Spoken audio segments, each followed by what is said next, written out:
Finally, the iris is opened up and you can see the real location of the camera and the very bright and near Earth out the window. Here is the slate for the 19th of July, and the same shot of trickery on the 19th of July, and then the 20th, and the same misleading shot on the 20th. Later that evening, they were said to be walking on the moon. How can this be when they were in Earth orbit only 9 hours earlier, and the moon is some 3 days' journey away? Furthermore, if they genuinely went to the moon, why would they be faking any part of it? Why this trickery with the window? By faking being halfway to the moon, it becomes apparent that they did so because they could not even go halfway. It thus confirms that the stumbling block to their success was the lethal radiation of the Van Allen radiation belts. Since the same equipment was used on the subsequent missions in the 40 months that followed, none of them could have gone to the moon. They only increased their proficiency at staging them. When some TV viewers of the second manned mission to the moon telephoned the networks complaining that reruns of I Love Lucy were being interrupted, it became clear that for the taxpayers, once was enough. But it wasn't enough for the government and contractors. Billions of dollars of pure profit went with each return. How coincidental that the following mission would have the element of life and death jeopardy. Apollo 13. Now the public would take going to the moon more seriously and be reconnected with the drama. We now realize that perhaps the reason Neil Armstrong has never given an on-camera interview is because he doesn't want to lie anymore. What threats may have been made upon such honorable men or their families to possess their reluctant cooperation and later ill feelings towards perpetuating this still darkened hour in American history.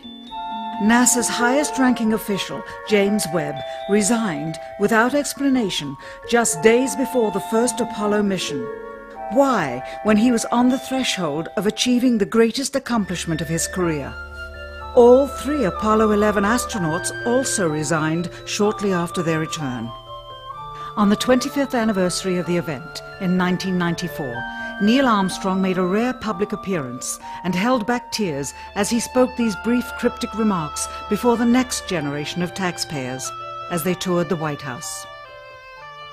Today we have with us a group of students among America's best.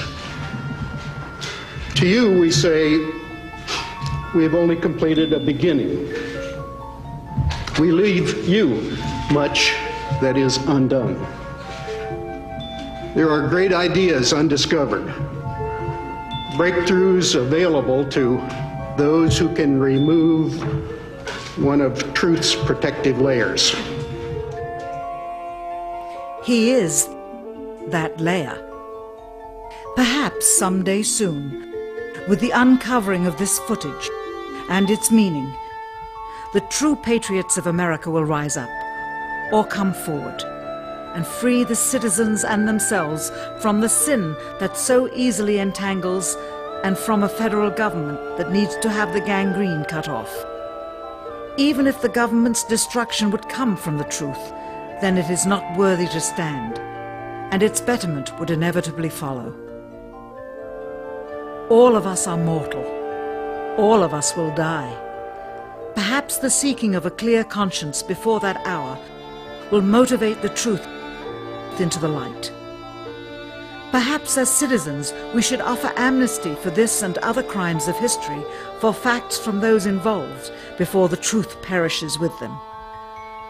Why must we wait until the year 2017 to open the Kennedy assassination files? Perhaps they will not even be opened then, for the law that reluctantly stipulates their release says so with this clause, quote, with the exception of documents certified for continued postponement by the President. Whoever believes the citizens to be too immature for the truth are too immature for power. The truth will always set us free. you.